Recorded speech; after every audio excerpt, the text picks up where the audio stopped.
Good evening to our Forest Prep School parents. Welcome to the third and final webinar for this term. Tonight we welcome Kim from Positively You, which means you've got a reprieve from my dulcet tones for this webinar, which is priceless.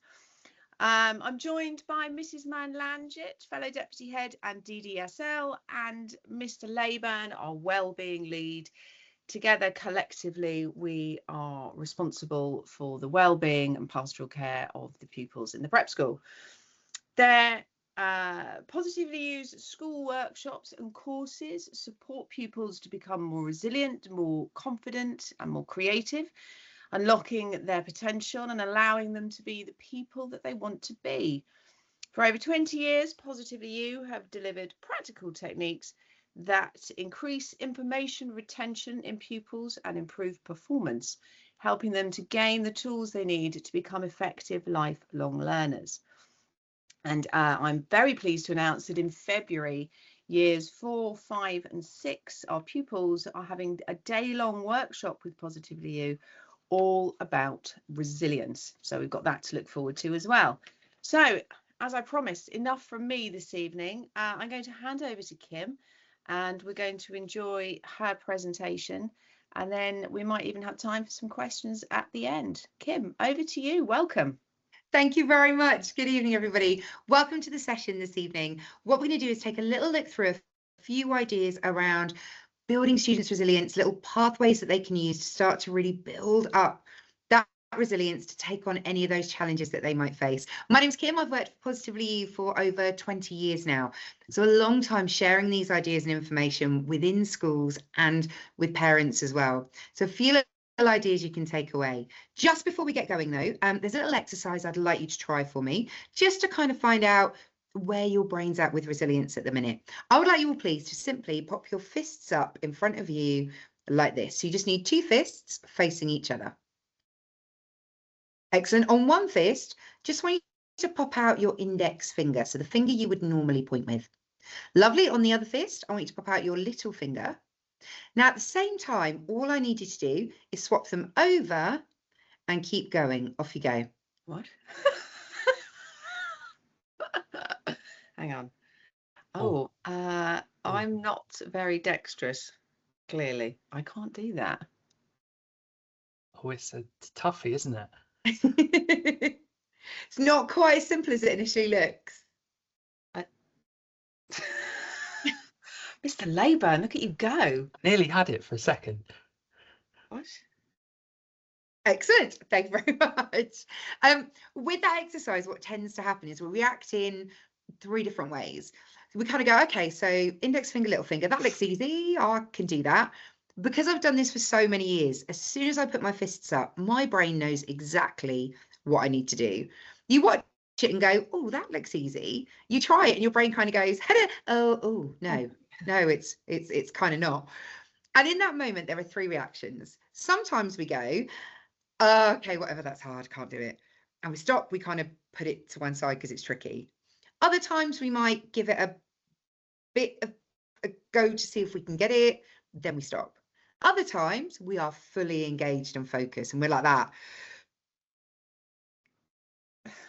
Yeah, there it is. I've got it. It's there. And we keep trying until literally we get it right. And this is that big thing around the idea of resilience, that often if we find something tricky, our brain reacts in those ways. Sometimes we're really focused and we just want to get it right. Sometimes we're willing to give it a bit of a try. Other times our brain just goes, do you know what? No, it's too hard. I'm not doing it. And especially for students in the young year where they're just learning, their brains are forming, actually being able to take something that's tricky and keep going is a really key skill. Because often as we get older and more things build, when it's tricky, we go, I've got too much other stuff to do. I'm going to leave that now.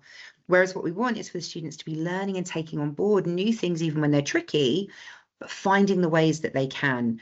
So what we try to work with students is to give them lots of little ideas and techniques to get them up to here with information, whether it's something they're trying to learn, they're trying to work with, or to remember. So they've got lots of little ideas and techniques to help them build that within themselves. So what I'm going to do with you in this session, I'm going to use a few slides to help lead us through. We're going to do a few ideas around your memory and quick, simple ways to take in information that you can use at home with your students to really help them hone that studying and that learning at home, and how you can support them, and a few ideas around how to work on building their resilience. So I'm just going to share some slides with you so we can work our way through.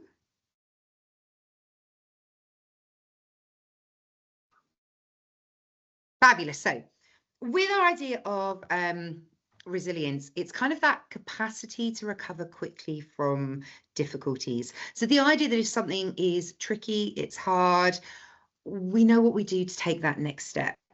Now, we know in general it's easier said than done. When something is hard, we find something tricky, just to bounce straight back up and carry on. And being resilient isn't always about just saying, oh, it's fine, I can do it, it'll be all right. Sometimes it's about realizing those feelings, those emotions when something's harder, and looking at the steps to take to build up. So let me give you a quick example. Often when we ask students about resilience, we look at the reasons why it's essential. So one is life isn't smooth sailing. There are going to be things that are going to throw us as we go through daily life. Also, we can't control everything that goes on around. We like to feel in control of our surroundings, our situations. And sometimes it's the things that we can't control that have the biggest effect on us. Other thing that's important and why resilience is essential is seeing failure as a part of success rather than just negative.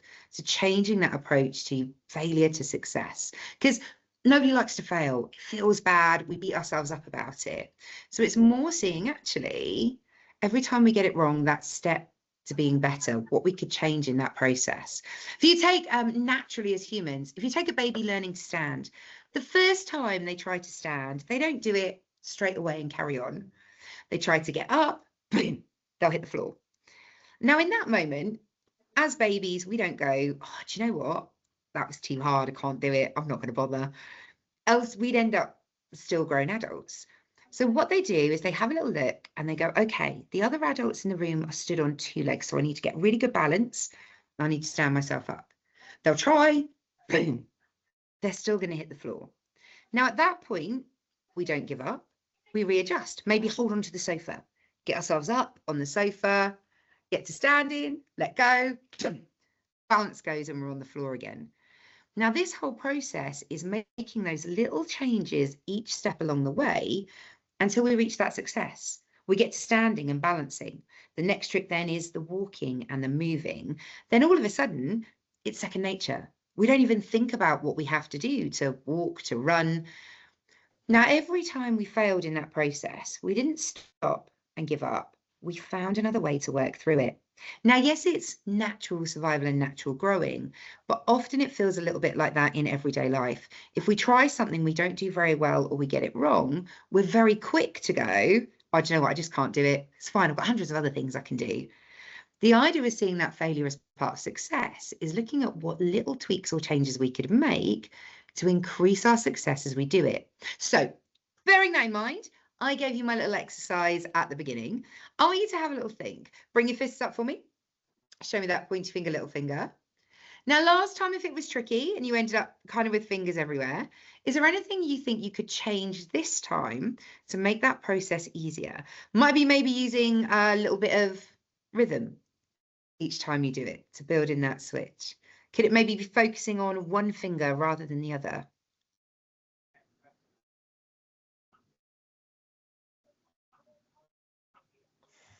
Brilliant. Some of you have got that a lot better now. It's kind of flowing. Don't worry if you haven't, though. It's designed to be tricky. Don't have your speed. Fabulous. Thank you very much. So looking at how we can then build to that success. So let me ask you a quick question.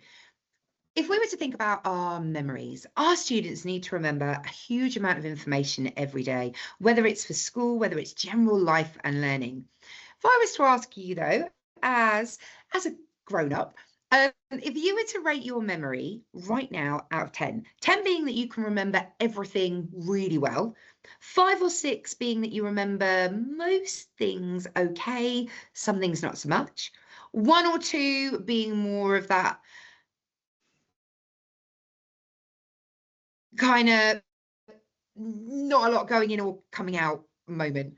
What would you say out of 10 your memory would be right now? So have a little think. Where would you rate your memory out of 10?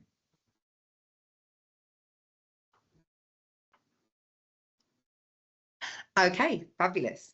Let's do a kind of a test with that. On the screen here, I've got a page of text about Marco Polo, the famous explorer. Having a look at this piece of text, don't worry about reading it for now. Just want you to imagine, I'm going to give you a copy of this and ask you to take it away and learn it and remember it for a test. How long do you think it would take you to learn and remember a piece of text that size? Have a little think, work out in your head. How long do you reckon that might take?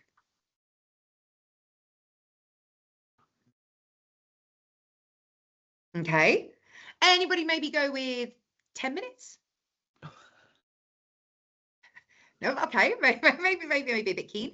Anybody reckon maybe nearer, maybe an hour? If I gave you a good hour to sit with it, you could probably gather up most of the information.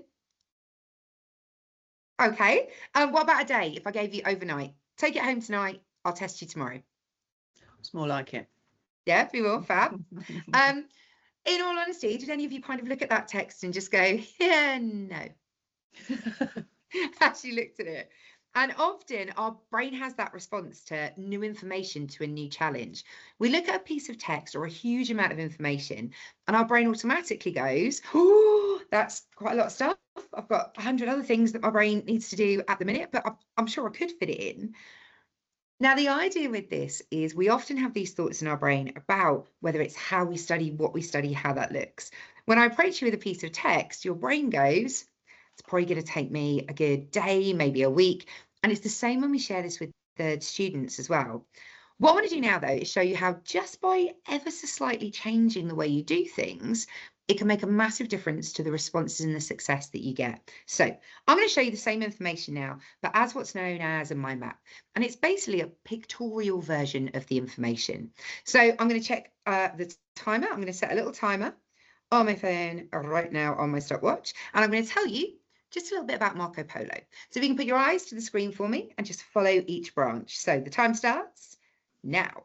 Marco Polo, he was a famous explorer. Now, he didn't have anything to do with polo mints, but because his name's spelt the same, I've got that image in the middle to help me remember. On my blue branch is about Marco Polo's trip to China. Now, he was just 17 years old when he went to China, and it took him 3.5 years to get there because he didn't fly like most of us. He travelled by foot and on horseback. Now, the distance he travelled to China was 5,600 miles. So 5,600 miles to get there on his journey. Now, he didn't travel on his own because he was only 17. He went with his dad and his uncle. And on that journey, they had to cross the Gobi Desert. So with his dad and his uncle, my two little stick men, he crossed the Gobi Desert. Next branch down is our red one. Now, this is about his time in China. Now, in China, he was fascinated by loads of different things. 3 things that impressed him the most were the fact they used paper money, which was much lighter than the coins they used as currency. He was impressed with the coal and how they used coal to heat their homes and cook their food. And he was impressed with the post service, how quick a letter would arrive once it was taken to the post station. Now, he was so impressed with the paper money, the coal, the post, and with China in general, that he stayed there 17 years. So 17 years exploring China. Over then on our black branch are a few ideas about his journey home. Now, it only took him 2 years to travel home because he travelled most of the way by boat, by ship. In those days, though, boat journeys were still pretty dangerous. And on that journey home, 600 of the other passengers died making that voyage across the sea. Now, Marco Polo, he was quite safe because in China, the emperor gave him a bar of gold that acted a bit like a passport. So as you can see, I've got my orange square with the little black wiggles. Now, when he got onto a new boat or a new ship, he'd show them the golden passport. They'd know he was friends with the emperor, so they had to keep him safe on that journey. When he got home, he wrote a book all about China, but because where he lived was so different to China, nobody believed his book. Finally, in green, on my top branch, a few bits about his life. He lived over 700 years ago, so all of this happened over 700 years ago.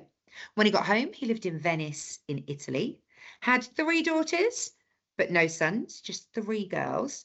He died when he was 70, and the reason there's a 4 in a speech bubble When he died at 70, he could speak 4 different languages. So that's my little picture about Marco Polo. We've got the blue branch about his trip to China, red branch about his time in China, black branch about his journey home, and my green branch with those other facts about his life. What we're going to do now, I'm going to take that off the screen. And what I'd like you to do, I'd like you to take a couple of minutes and I would like you to just recap in your head about Marco Polo. If there's someone else in the room there with you, feel free to chat about it together. Off you go. Tell each other some ideas about Marco Polo.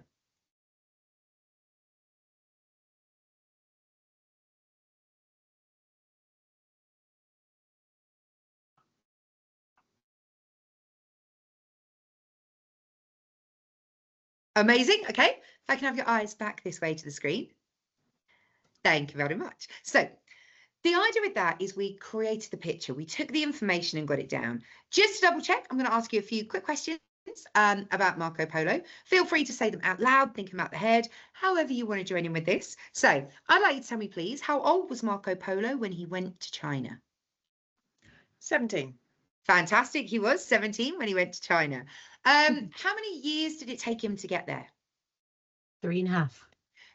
3.5 years. Lovely. How many miles did he have to travel?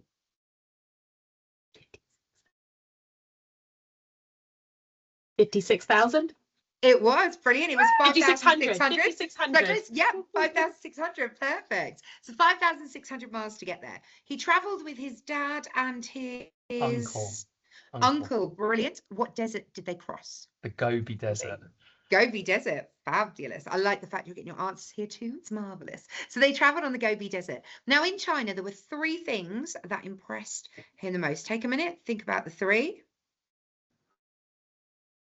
Okay. What were they? Paper money. Yep. Coal. Yep, Cole. And the other one. The post. The post service. Yeah, Post, brilliant. yeah. The letters, the post service. How many years did he stay in China? 17. 17. How many years to get home? 2. 2 years. How did he travel home? Boat. Boat. How many people died on that journey? 600. Yeah, excellent. 600 people died on the journey home. The emperor gave him a bar of gold, which acted like a Passport. passport. When he got home, what did he write? A book. A book. Did people believe it? No. How many years ago did all of this happen? 700 years ago. 700. Yeah. Yeah, perfect. 700 years ago. So 700 years ago, all of this happened. How many languages could he speak? 4. How old was he when he died? 70. 70. How many daughters did he have? 3. 3. Brilliant. Were they girls or were they boys? Girl daughters, Girls. definitely. just one to throw you there. So what we did there, if I stop the clock, we have 5 minutes and 44 seconds. So in 5 minutes, just over 5 minutes, you remembered that information about Marco Polo and were able to tell me the answers without writing anything down, making any notes. All we did was we took that text, which when you looked at it, your brain went, oh, do you know what, that's going to take forever to learn. But by simply looking at it and doing it in a slightly different way, made it that much quicker and easier for your brain to soak up and learn and remember. Now, ideas and techniques like this are brilliant to introduce with students for that idea of big bulks of information, how they can take it on and learn it in a much easier, simpler way. When it came to remembering, you find that you can get the picture up in your head, maybe see each branch. So it's an easy way to build information.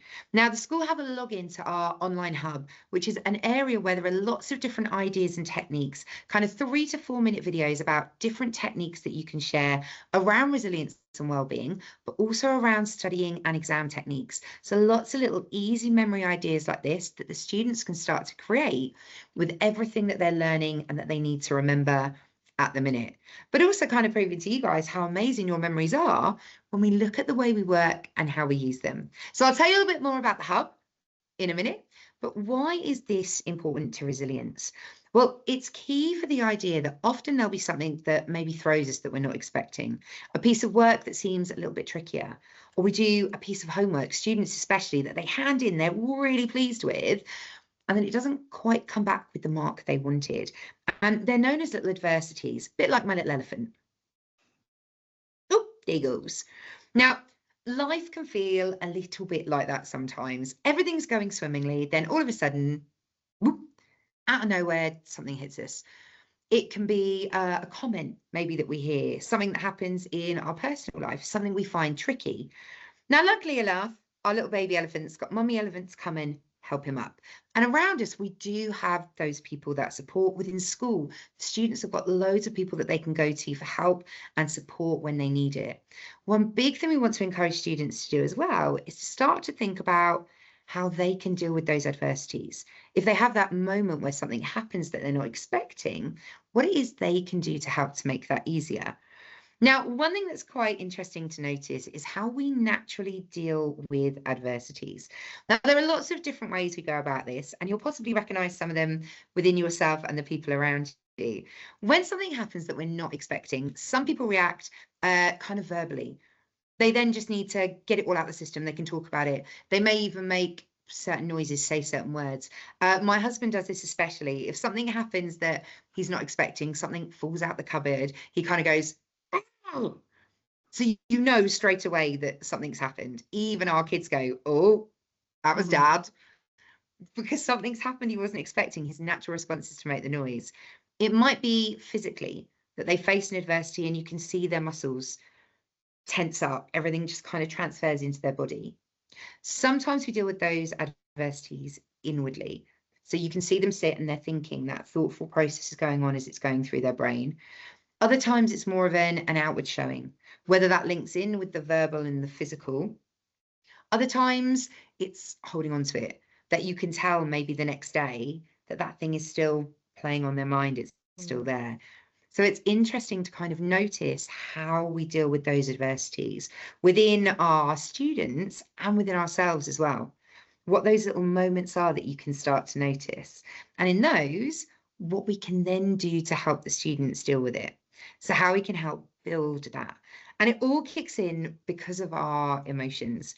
We have huge emotions attached to things as we work through them, especially if they're tricky or hard.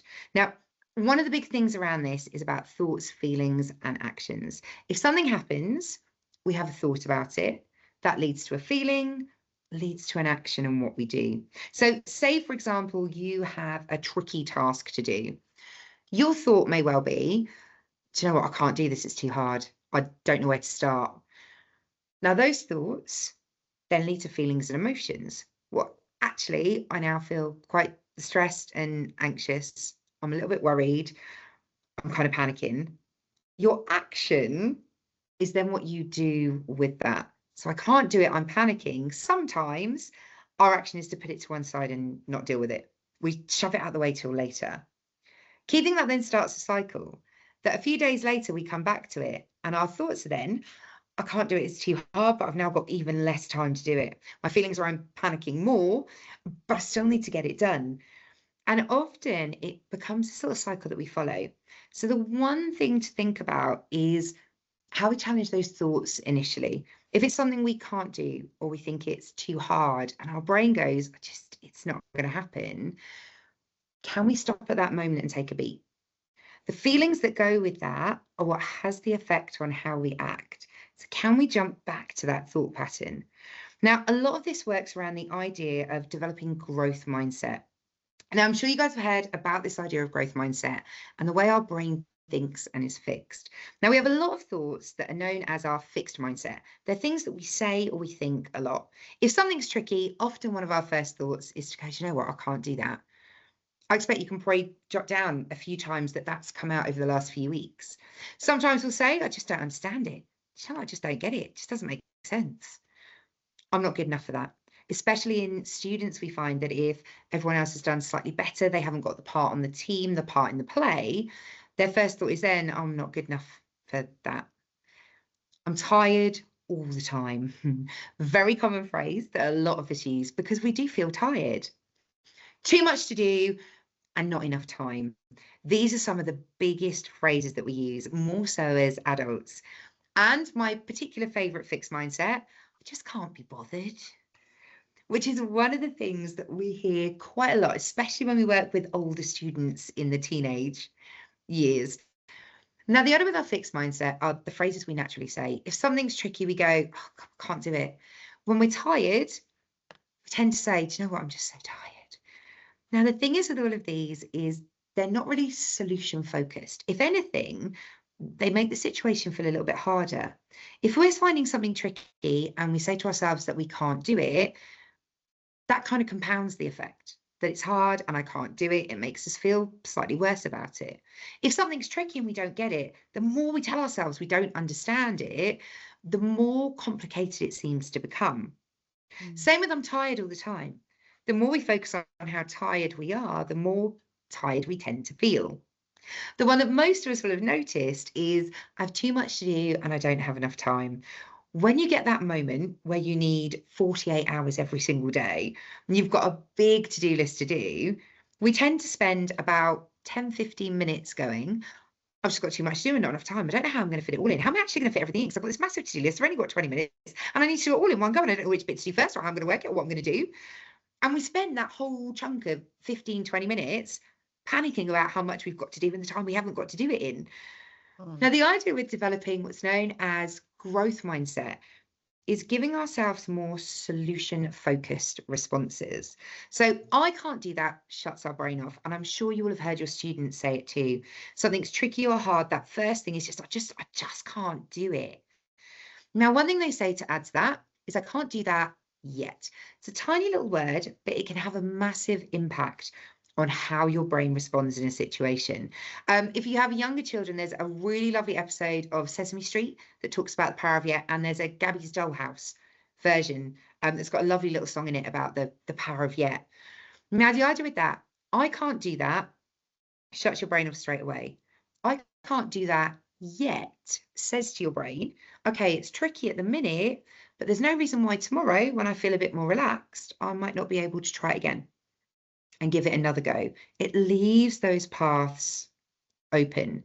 There's a university in America that have 2 grading systems. You pass or you get not there yet as that second marking point, which sounds so much nicer and kind of more positive than actually a pass or a fail. So you pass it or you're not there yet. So that idea of just adding that word yet to the end just flips the way our brain reacts and leaves that path open. So the little phrases to notice around your student information, just ease them towards that idea of yet. Okay, so it's key now. Why don't we try it again tomorrow when we feel more relaxed, when we feel a little bit more awake? So adding that word yet on the end. I don't understand it compounds that. So where can I get the information from to help me? Instantly that thought will be, I don't get it. So it's just breeding that, well, where do I get the information from? Do I need to double check with my teacher? Can I ask somebody at home? Can we double check online if we can find some more information about it? So if they say, I don't understand it, go, okay, well, let's look at where we find the information from, which are the things we naturally do as parents and carers anyway, but it's getting the students to think that for themselves as well. So building that growth mindset in. I'm not good enough is a massive one. We've all felt like this at some times, and it can be particularly compounding in youngsters. So it's kind of encouraging that thought of, well, what's the best thing about me? Actually, there are 100 brilliant things about everybody. We're all unique, which is what makes the world work.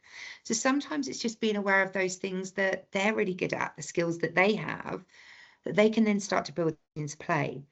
If maybe someone else has got a part on the team that they wanted to join, rather than thinking that person is better than them, could they maybe ask them for help? Well, what did you do to get on the team? How much did you practice? Did you try a new skill that I didn't? So actually they can start to build up a pathway. Within class, if somebody scores slightly higher in a test or does better in their homework, actually go and ask them how they did it. How did you do that piece of homework? What did you do? So they can then start to learn from that as that step to build up. So thinking about those good things about them. So I'd like you right now just to take a second, and I'd like you to have a think. You can write it down if you want to. I want you please to have a think about a couple of the best things about you, whether it's personality traits, whether it's skills, things you're really good at? Have a little thing, either jot them down. If you've got somebody with you, feel free to have a natter about it. What are the best things about you?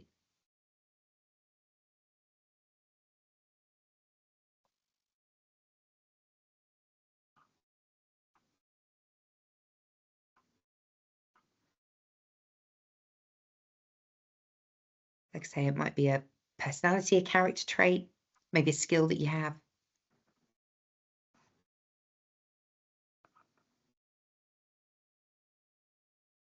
Amazing. Thank you very much. Felt a bit weird, didn't it? Because as humans, we're not used to focusing on the good. You could tell somebody 100 things about you that aren't quite so great or that went wrong or that doesn't work quite so well. It's really hard to tell somebody actually what you're really good at. So why things like interviews and applications are hard work, because we don't want to kind of big ourselves up too much. But actually, we kind of need to, because we're all amazing. And it's just finding those little skills and those things that work for you. Tired all the time is a massive one, especially in older students and for us as adults. So like I said, the more you tell yourself you're tired, the more tired you feel. So it's taking that moment and going, okay, well, am I going to a bed at a time that will help my brain and body rest? Actually, you possibly are, but as soon as you get into bed, boom, your head fills with 1,000 other thoughts. All of a sudden, your brain gets a chance to think about everything you've pushed to the back of your mind, and it all flows straight to the front. So you end up with lots of thoughts going around that stops you sleeping. Now, it's exactly the same for our children when they hit bed as well. As soon as we start to relax and drift off, that brain starts to ease, all those thoughts come back. Now, the key thing with this is actually looking at, are we doing in that bedtime routine the right things to help our brain switch off as well? So when we go to bed, are we doing things to help our body, our brain switch off? Whether that's to do with relaxing our muscles, whether it's to do with meditation, just getting those thoughts to clear from our brain. Now on the Hub, there are 3 or 4 different videos with lots of different ideas and exercises that you can try around how to ease that brain to relax in, ready for sleep. So if you're tired all the time, looking at those little shifts that we can make. Too much to do and not enough time is the idea of organizing and prioritizing. So actually, what's the most important thing I need to do with this chunk of time that I have? What can often happen with students as well, if they've got studying to do at home, if they're working on their times tables, maybe even their spellings, is how they then fit that into their schedule. They may have dance class, football training. Our lives are really, really busy. So actually looking at how they can organize that time and spend it effectively. So the thing with this is working on those phrases. If you feel yourself going, do you know what, I just don't understand it, take a minute and go, okay, well, where can we get the information from to help us? Where can we find it? If actually there's too much to do and too much going on, take a minute and go, okay, well, how can I organize? What's the best thing I need to do? Now, with the students, it's encouraging them with that thought pattern. And they say that the more you flip over to those growth mindset ideas and phrases, the more natural they will become. And we can actually change the way that our brain's hardwired to automatically focus on those positives. So actually, if something happens, going, okay, where do I get the information from? Before we even think about not understanding. So it's just little things to think about that we or that you can encourage them to think about as they go through. And the more we can build this growth mindset, the with them as they move through. A lot of you at the beginning when I did my little exercise were like that, oh, I just can't do it because it's natural phrasing. It's more, you can't do it yet. But the more you try doing it in different ways, actually will help that kick in. So guess what I'd like you to do? Show me your fists. Point finger, little finger. Let's give it another quick try. Okay. Hang on. Really slow. That's fine. That's fine. That's the key way to do it. If that's working, go with it. So it might be doing it slower. It might be doing it with a little jiggle. A few ideas on the little videos, guys, that you can watch to help you get it. He's on fire with it now. Look, it's there. Fabulous. So sometimes just that little change in thought to that, I can't do it yet, gives you that difference and that more positive slant. So encouraging them at home, if they're working, if they're studying, if something's tricky, with those more growth mindset phrases. Other big thing that have an effect is stress and panic if we worry about something.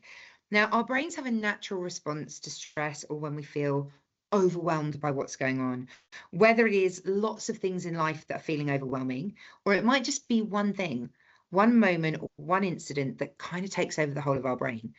Now, it kicks into what's known as our fight, flight, or freeze mechanism, which is our natural response to stress. So if we feel stressed, we feel worried, our brain literally releases certain chemicals to help us fight the thing that's worried us, to run away from it, or simply to make our body freeze in that moment.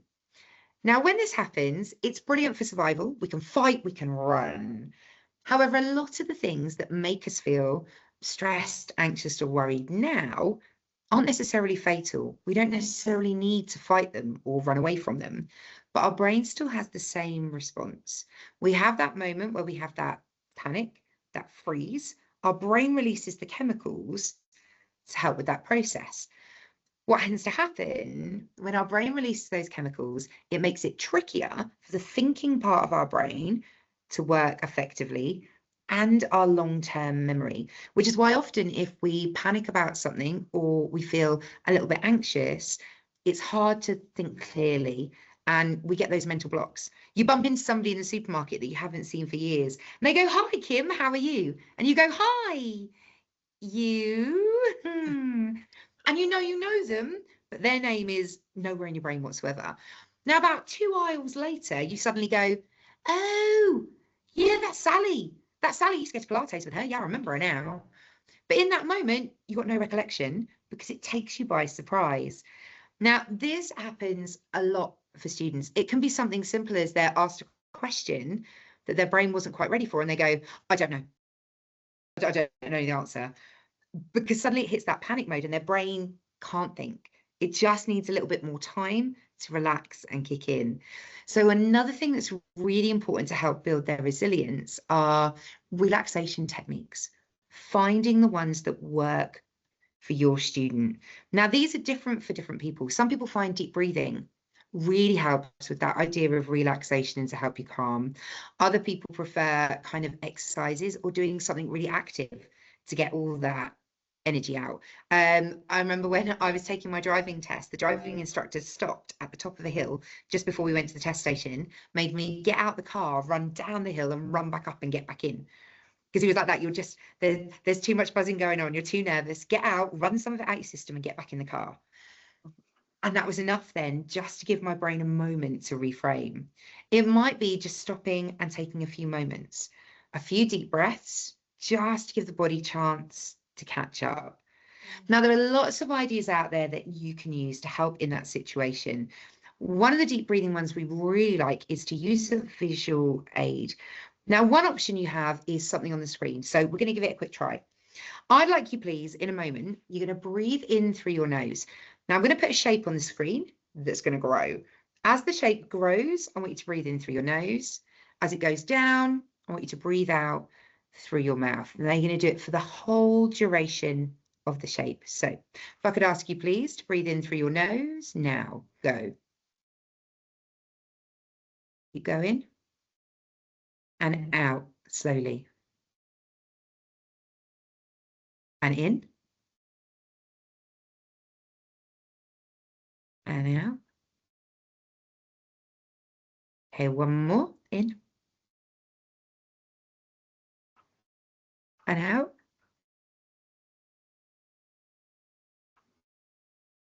Fabulous. Now, it possibly took you slightly longer in that little extra breath the first time, because we don't always think about our breathing. It just kind of happens. If you want to pre-frame your brain, make it focus on that breath. By taking a slow breath, what your brain's doing is it's focusing on your breathing. Now, we breathe naturally. It's not hard. We don't have to think about it. So if we can bring it into our focus, it can often take our mind off the thing that is worrying us, that's causing us that panic or that stress. So by taking a chunk of our brain and focusing on our breathing can naturally help that to build. with students and with younger students, what we like to do is use the idea of belly breathing as well. So what you do is you imagine in your tummy is a deflated balloon. If you can get them to lay on the floor with a teddy bear on their tummy too, so they can use that idea of building the air to their tummy. So the way this works, when you take that breath in through your nose, the idea is it pushes your shoulders down to fill that balloon in your tummy. So your tummy should move up. As you breathe out, the tummy moves down. So if I could get you to give that a quick try for me now, if you drop your shoulders down as low as you can, I want you to take a breathe in through your nose and try and get that air all the way down into your diaphragm, into your tummy. As you breathe out through your mouth, tummy should then deflate. And in through the nose, out through the mouth. Now, it will feel a little bit bizarre the first time you do it because you're not used to focusing on your breathing or breathing down to the belly. But I say it's a nice one to do with younger children because they've got then that physical feeling of thinking about where the air is going, traveling to the belly to really start to give their brain a chance to switch off from what's worrying them. Another brilliant thing for this, and especially if they have trouble falling asleep at bedtime, is to work with the tension in the muscles as well. It's known as squeeze and release. Basically what you do is you work on each muscle group in turn, you increase the tension and then relax. When you relax, what it does is it takes out some of the initial tension that was there already. So if we just give it a quick try, all I would like you to do for me, I want you to squeeze your toes up in your shoes as tight as you can. So really squeeze your toe muscles up. Okay, and release. Nice, squeeze the muscles in your legs as tight as you can. So your calves, your thighs, really squeeze them, tense them. Okay, let them go. Nice, now biggest muscle in the body at your bottom. If you could just quickly squeeze that muscle for me. Okay, and let it go. Lovely, sorry if that made you rise in your seat then as well. That little bit of movement. Let's do our tummy. So you pull those tummy muscles in. Okay, let them go. Fabulous, make two fists. Squeeze them as tight as you can. And let them go. Brilliant. Now you can do your arms. I want you to squeeze them into your body as tight as you can. So you're going to squeeze your arm muscles, kind of squeeze them in and let them go. So your shoulders, as much tension in your shoulders as you can and let them go. And now my favorite bit, you'll be very upset you have your cameras on, guys, but you can do your face muscles. So you're going to squeeze your face muscles and tense them as tight as you can. Are you ready? Go. And relax. Lovely. Now I want you to squeeze every single muscle that you have all at the same time. Are we ready? 1, 2, 3, go. And relax. Amazing. Now you'll have noticed as you release that tension, your body feels it go. You can find that kind of moment as you release. So if there's already tension anywhere in those muscles in the body, by increasing it, when you let go, it then takes some of the initial tension out. Now, a key thing for this, especially at bedtime, is if a child can focus on each muscle part in turn, it gives their brain something else to think about. So as well as easing those muscles and that tension, they're focusing on their body relaxing. If you then tie that in with the deep breathing, it just helps to aid that brain, and it gives them a little technique they can use if ever they feel that tension building. If something happens and they hit that moment of panic and they can feel their shoulders go in, then they just need to bring them up a little bit and drop them to get that things. If it's in their fist, squeeze, but get that release afterwards. So just little ideas that we can take and we can use. One of the big things I did say about initially was the idea of failure equaling success. So this idea that if we get something wrong, it isn't necessarily a bad thing. We look at how we can make it better. This here is an example of my son's homework. My son Sam's 15. He's taking his GCSEs at the minute. And my daughter Leah's 9. So we're just coming through 9-year-old girl stages. Now, Sam came home just after lockdown, and they were allowed to do homework on paper, which he loved. He's quite proud of his work. And he came home one day and he was absolutely gutted. You know, you can see they've got that bit of tension. They look a bit cross and they throw their bag down. I was like, mate, what's up? He said, oh, it's wrong. It's just come back wrong. It's just all wrong. And I worked really hard. So, okay. So I kind of let him sit on the sofa for a bit. Do you want to talk about it? Not yet. Okay, so went back in the kitchen, came back in a little bit later and went, well, let's just have a little look at what we've got. Now, when he got it out, Sam had seen this and seen all the red pen, all the bits, and gone, I've made a load of mistakes. It was awful, it's rubbish, look at that. And you could see that he was quite tense and really disappointed about it. When we looked at it in more detail, you'll notice that all he's done is he's written the symbol for Hertz wrong at a few different points on the page. So only one mistake, but he's done it quite a few times. So I said, okay, will you ever make that mistake again? And he went, well, no, I know it's capital H little Z now. I said, okay. I said, so we've got two choices. We can either look at this and be really annoyed and frustrated that we got it wrong, or you take that learn and go, do you know what? Next time I know it's capital H little Z, I'm never going to make that mistake again. Now, I left it with him for a while, and it took a good 10, 15 minutes for him to start to kind of relax in and take in what we talked about. But sometimes it's just about that slight change in the way we see things. That actually, rather than it being something he'd got wrong, he just identified something he needed to do differently next time. And often it can be that with our students, if it is things like a spelling, that they always get the letters around the wrong way, case of just working through it, then once they've got it, keeping with it. So it's just this idea of approaching things slightly differently. So I'm going to put a picture on the screen, and I would like you to have a little look at the couple in my picture. They're kind of down in the bottom corner. So have a little look at the couple, having a nice little look out over the river. Okay. Did you see a baby? All right, let me show you again. Have another little look, see if you can find the baby. So it's not like a little kind of where's Wally baby hiding in the tree anywhere. If you take a look at, kind of sit yourself back a bit and look at the whole picture. So you're kind of looking up in the trees, round to the bottom. Okay, you might have it. If not, imagine like a baby scan. So if you were looking at this as a scan photo, up in the trees at the top, you've got kind of the head and the eye with one of the little branches, and the nose and the mouth. And then it comes back up to the top of the tree where you've got the little hands and the arms. Then on the top right hand of the picture is the knees and the toes in the top of the tree, and then the back and the bottom underneath. So it kind of covers the whole page as the baby. Now you know it's there. If I showed you that and says, who sees a baby? You're going to go, yep, got it.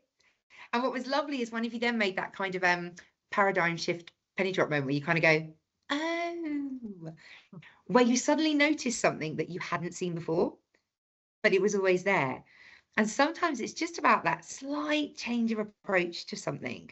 So if it is tricky or we don't get it quite right, actually, rather than seeing that as all bad, going, well, where's that next step? Where can we find that good? It's just focusing on those ideas around that. Now, bearing that in mind, and because you've been amazing at my exercises so far, what I'd like to do is just give you one more exercise that you can share. So it works around building resilience and giving you a little exercise to do in between studying. There are often points when our students are working or ourselves as adults are studying information and our brain hits the point where it's full, it's saturated, we can't get any more done.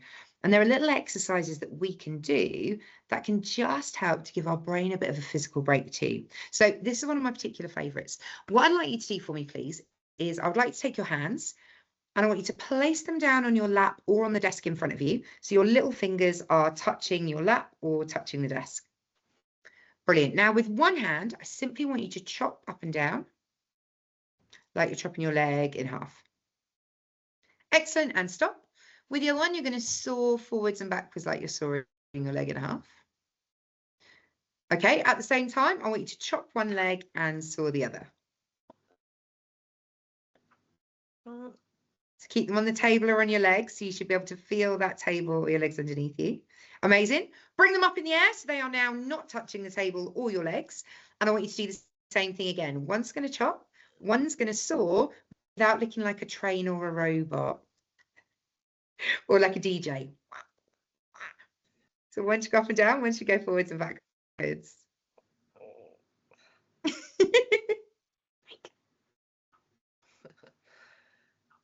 So again, a little bit trickier than it seems like it should be. But it's that idea of kind of control and each hand doing something different at the same time. Now, when you did that exercise down on the desk or on your legs, it was easier because you had that sense of control. The chop stopped at your leg, you could soar, so you could feel what your hands were doing. As soon as you bring them up in the air, you lose that sense of control. So actually your hands are then kind of all over the place. And life sometimes feels a little bit like that. That actually there are things we want to do, we need to get done, but it's about just bringing in that control. Now, for students as well, a lot of things are out of their control, especially at the age they're at now. They very much have a lot of things run for them as we look after them. Now, this idea of control for students is thinking about actually when they're in situations and they're on their own, how they can start to deal with that for themselves to then involve teachers, parents, etc. And it's about this true idea of being resilient. Now, it's about tenacity. So getting knocked down, finding something tricky, getting up, doing it again with more passion, and building that tenacity within them. I said as well, this idea of control. Now, this thing known as the circle of control.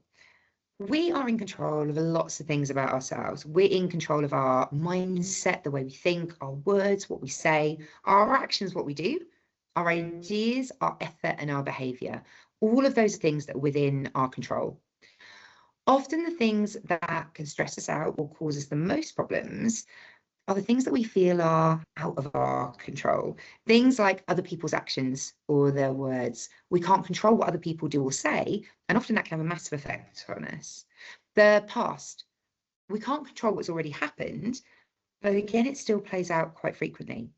Exam results, especially for our students, if they have exams, they're taking parts, they can cause us a lot of stress. Aging, illness, and injury happens to all of us. And the future.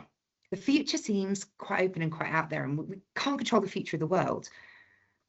The idea with this is to start to think about, actually, is there something we can do to bring that into our control? Is there something we can do about it?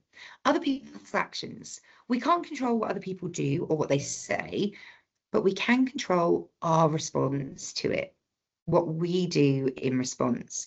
In the moment, it will be an instant reaction, but afterwards, it's taking a minute to go, okay, how do I want to deal with this? Do I want to let that moment affect me negatively for the rest of the day? So just taking that moment about what we can control. The past, we can't change, but we can look at what we can do to make those little tweaks moving forward.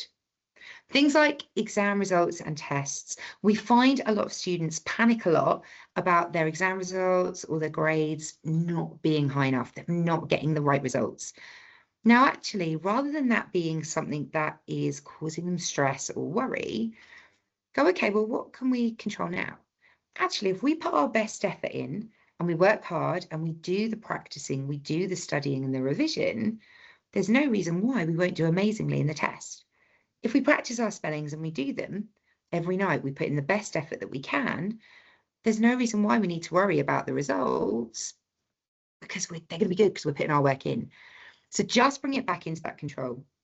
Aging, illness, and injury. We know that if we use things like washing our hands, it gets rid of the germs, it's easier to stay healthy. Aging and illness, they happen, often are out of our control, but what can we do to help with that? People pay thousands of pounds in lotions and potions to stop the aging process, whether it's a cream or a hair dye. So that's something we do to take that into our control. Injury, not quite so easy. We know that we need to be careful, not take risks, but sometimes it happens. But it's then what we do to deal with that afterwards, how we bring that into our control. The future's massive, but we might not have control over the future of the world, but we have control over our futures, where we want to go, what we want to do. Now, when we go through this with the students, we use ideas around friendship groups. Actually, within a situation, how can we deal with that? Is there a way that we can control it? With their studies and their thoughts and their feelings, what's the best way to do it? So just this idea of we might not be able to control other people, what they do, what they say, but thinking about how we control what we do about it, how we respond in that situation, and running through ways to show that in the best way possible. Other thing I just want to run through very quickly is the idea around those then coping skills when they hit those adversities, if things are tricky or things are hard. And we talk to the students a lot about developing their happy chemicals. Now, obviously, you can do this little dance in the corner. If that makes you happy, that might work just fine. But what we want to get the students to do is think about encouraging their happy chemicals each day. There are certain chemicals in our system that are involved in evoking happiness, building those happy chemicals. One is dopamine, known as our reward chemical. You may have heard this talked about a lot quite recently. There's been a lot about it in the news and online. Oxytocin is the chemical that comes out around relationships and people-based.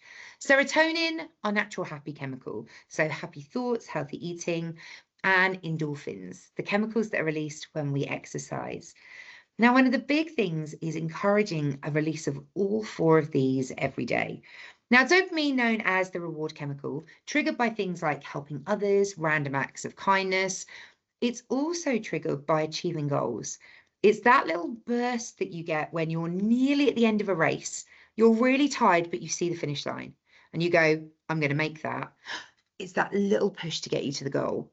When you then achieve the goal, that feeling is that rush of dopamine. Makes you feel happy, makes you feel proud. Now, the key thing with this is rewarded dopamine, so something they have worked to get. Now, a lovely way to swing this is every day, just to get your child or your student to give themselves a little goal. Something challenging but manageable, nothing too major. It might be something little like smiling at 3 people through the day. It might be organising their socks in their sock drawer. It could be anything at all. Maybe feeling brave enough to answer a question in class could be their challenge. Not actually answering it, but just feeling brave enough like they could. Now, what happens at the end of the day, when they realise they've achieved that goal, gives them that little tick, that little boost of dopamine. So maybe even a random act of kindness. They set themselves out to do something nice, hold the door open for somebody as they're walking through, pick up a piece of rubbish, pop it in the bin. So just anything kind along that way. Other one is oxytocin, which is our relationship chemical. Now, this is the happiness chemical that's released from things like cuddling, giving compliments, those things that we feel as humans with the people and the things around us. That lovely feeling when the dog or the cat runs up to you when you get in, and that sense of belonging. So one lovely thing to spread with the students with this is the easiest way is the idea of giving compliments, saying something nice. If you see something nice about somebody, why not tell them? Or if they appreciate something about somebody, if one of their friends has done really well in class, tell them how brave they were to answer that question. So a nice thing is building up giving compliments. So if there is someone else in the room with you right now, I'd like you please just to give them a compliment, whether it's something you admire about them or something you like.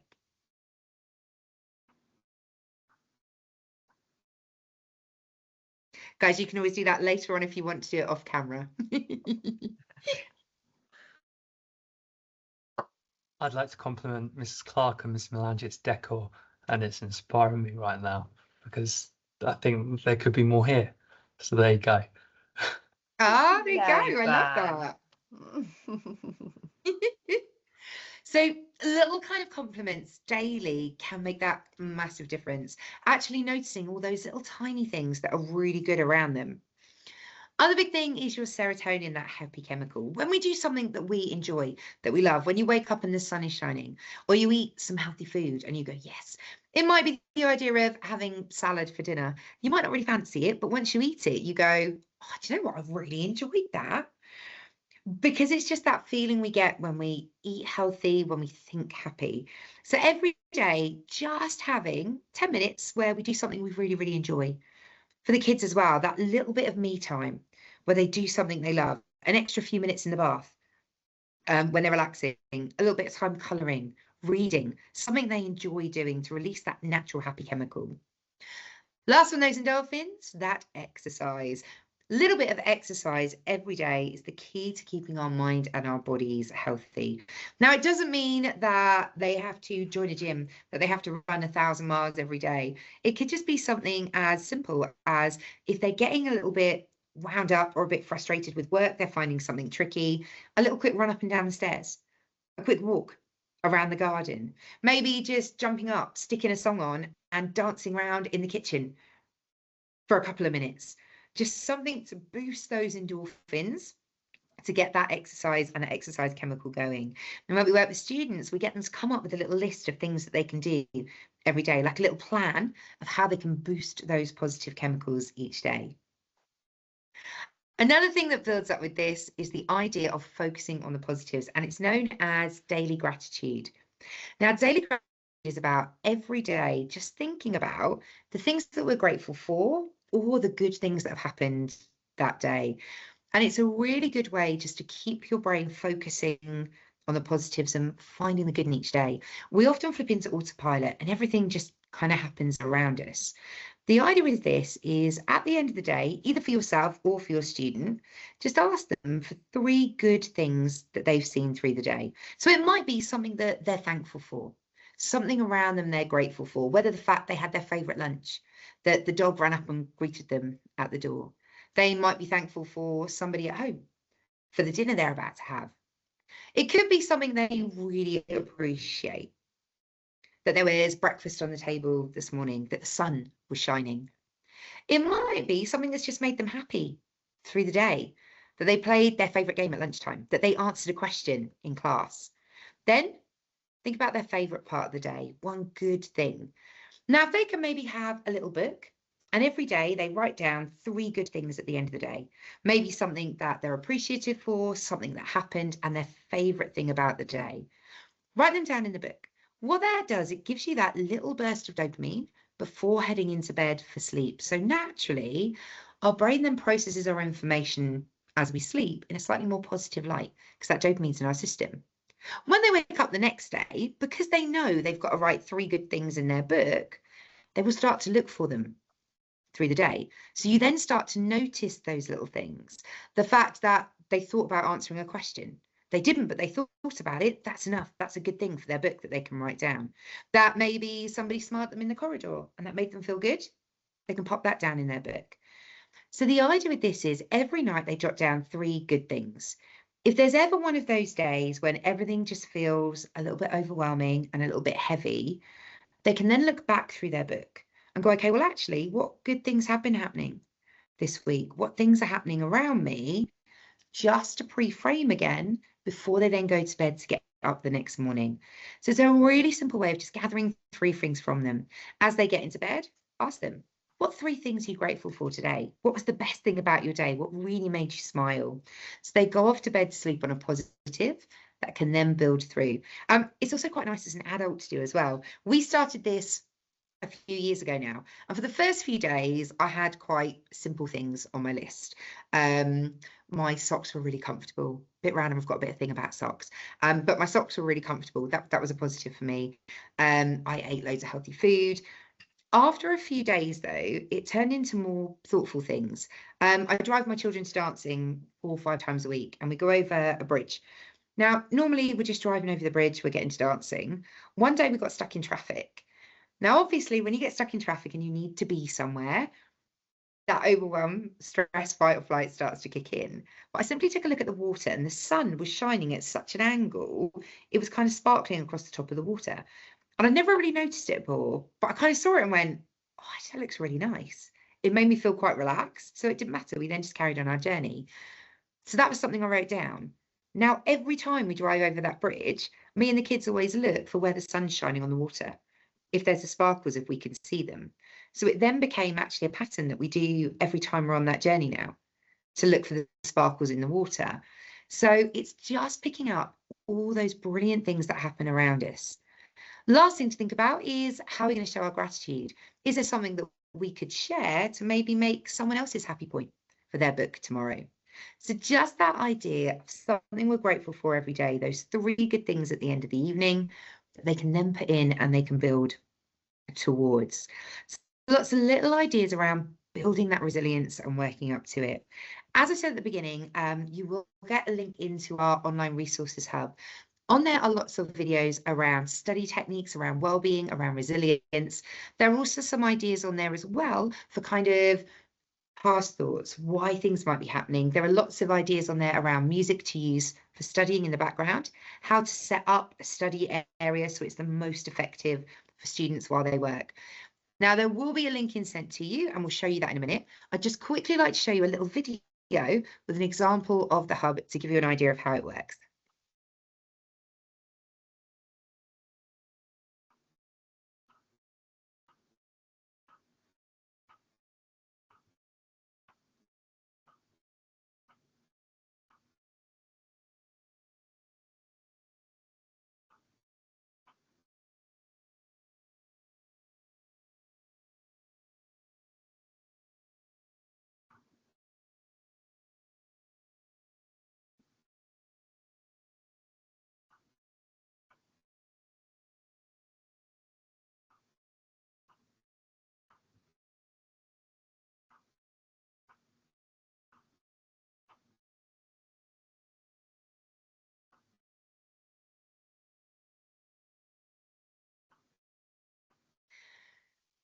So as you can see from that, the hub works with lots of small videos. It talks through how the idea works, what it's about, then with information on how you can use it. We've got some on there, as I said, for creative learning ideas, using pictures to help with memory. We've then also got videos and information on there around building resilience, tips around well-being, all the ideas that we've seen today, breathing exercises, lots of stuff on there that you can find to try with your students, that they can watch the videos on their own. You can watch and use it with them in advance. There is a QR code that we can scan for the login. It's on the screen there, so if you wanted to pause the video to screen it now and put the information in, it will also be sent to you too. So check out our website, positiveforyou.org.uk. We're obviously going to be back in the school again at the beginning of next year. So if you have any questions or the students come up with anything they'd like to know beforehand, please let us or the school know, and we can cover those when we come in and see you guys again. Just before, though, we round up the session, I would like you please to tell me, how old was Marco Polo when he went to China? 17. Excellent. How many daughters did he have? 3. 3. How many languages could he speak? 4. 4. 4. Excellent. Thank you very much. How many miles did he travel to China? 5. It was there by 5,600 miles. Perfect. So literally 30 minutes later, just by asking those questions, you were able to bring that picture back up for your memory. So some little techniques like that are key to keep that confidence going in students. If they're feeling like they can't remember, they can't learn, bring in something different, a different idea. Last thing I want you to try for me, pop your fists up. Show me that pointy finger, little finger. I Let's might give have it another quick camera go. issues in a minute. Kim. Why? Oh no. I can't do this yet. Thank you very much for the yet. That's what we like. Now, this might be a nice one you can try with your students already at home. Give them a go. And what's quite nice is if you can't do it first time, if anything, that's even better, because it shows them that sometimes things aren't easy the first time you do it. Maybe work together. See if you can find a way to make it easier. That it works. Charlie's on it, looks like la la la la. It's la, always la, la, one, la. isn't it? The youngster. And like I say, if you've got any questions or anything, feel free to grab us when we come back February, send them through to the school and we can get back to you, anything at all. Absolutely. Kim, thank you so much. I don't know about everybody else, but I've been writing notes all the way through. I just it's not really so much a question. I was just going to maybe just get your temperature on this, that there were so many fantastic tips and tricks, and I know the parents are going to be heading over to the website, and we'll share the QR code and log in with them in our Gloucester, in our weekly newsletter. But in terms of building resilience and sort of working on all these things, would you say it's fair to say that sometimes this can take some time? This is not, well, we did the breathing exercises once, so why aren't you more resilient? You know, it's we need to invest some time in this. Would you agree? Yes, most definitely. As with everything, it takes time for it to get embedded and in place and to become the norm. So often that, like you say, we've done a breathing exercise, so it should now kick in. We should now feel more relaxed, but it is getting that more as part of that natural habit. that natural work. And with the growth mindset, the more times they practice the phrases, the more they say them, the easier it then will become to be the norm. And there may still be, even once they've built up that level and they feel more resilient, there may still be an incident or something that happens that kind of knocks it back slightly. So it's then just that reminder of, we've got all these little techniques and ideas in place, let's just start to build and work with those again. Thank you. Charlie, did you have a question? I was thinking about what you said about the infant trying, failing, trying again to walk, and how little we take stock of how far we've come and how we're always on to the next thing and on to the next thing. And it made me think of the pupils in the school and how it would probably seem a little odd to us to talk to a year 5 about they know the alphabet now, or a year 6 about you've learnt to catch. But because we're so immediate in terms of, you've gone on this next small step and that's amazing and well done because you've learnt this and this is the next place to push you. And it made me think, is it imperative that we don't just take stock of those little increments, but also think about, you're in year 5 now, think of what you could only do in year 3 or you could only do in reception, and take stock of all those stages, not just the more recent ones. Yeah, definitely. And like you say, to look back as to how far they've come and what they've already learned and been able to achieve, and how they can then use those skills to look at what comes next. So if they look at, like you say, in year 5, there's that big switch then of how they learn and how much information they take in and the way they do it.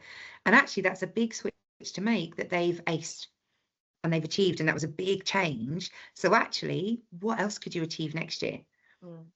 When you look back on that, I like that kind of how far you've come and what you've done. Like you say, we do sometimes take it for granted that you've learnt it now and it's there, but actually look at how hard you worked to do that.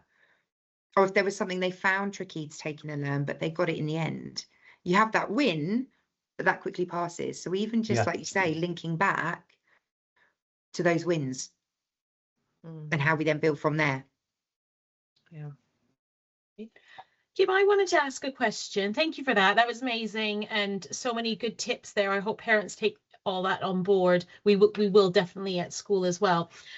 What would you suggest, or what kind of advice could you give to parents who might struggle with knowing that actually it's not necessarily the resilience? Maybe a child's just not enjoying something. Our kids do lots of different things here, and it might be, you're finding it difficult, we got to do that resilience and what have you. Where is that line between, actually, I'm just not enjoying it, to I haven't learned it yet, or I can't do it yet?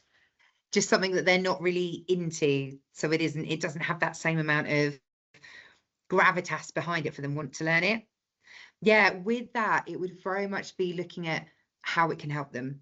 So reframing it that way. We know as adults, there are some things that we don't enjoy doing, but we know we have to. And we kind of put ourselves through it to make sure we do it. To encourage students in that way, it would be looking at where that might take them to, where that skill might kick in. If it's something maybe in maths, it might not be that they want to go into a job that involves maths or numbers, but how might that help them in the future in life? And obviously at that age, it's quite hard to think about that bigger picture, but maybe building it up in a more kind of time sensitive way. So trying to build that interest, or looking at what you can do with the information to make it more interesting to study and learn. So if it's something they're reading that they have to read through, would they find it easier or more interesting if it was maybe said out loud? Or if they read it out loud, said it in a silly voice, maybe created some images or some pictures for it. So actually taking the information and doing something creative with it to make it more interesting in that sense. Thank you. Good advice. Thank you. Kim, thank you so much. It was so insightful and so brilliant. Thank you very, very much for joining us. Like we said, in February, our years 4, 5 and 6 are all having a whole day's workshop with Positive EU, all about resilience and tips and tricks for them to use. So that will be fabulous. Keep an eye on the Gloucester, everybody, because that QR code and login is going to be in there as well. And we'll give you the link to this in the Gloucester and in an email as well. So for now, thank you very much, Kim. Thank you one last time. Thank you, Mrs. Melangia and Mr. Leyburn. What a fabulous webinar. Thank you very much. Thank you.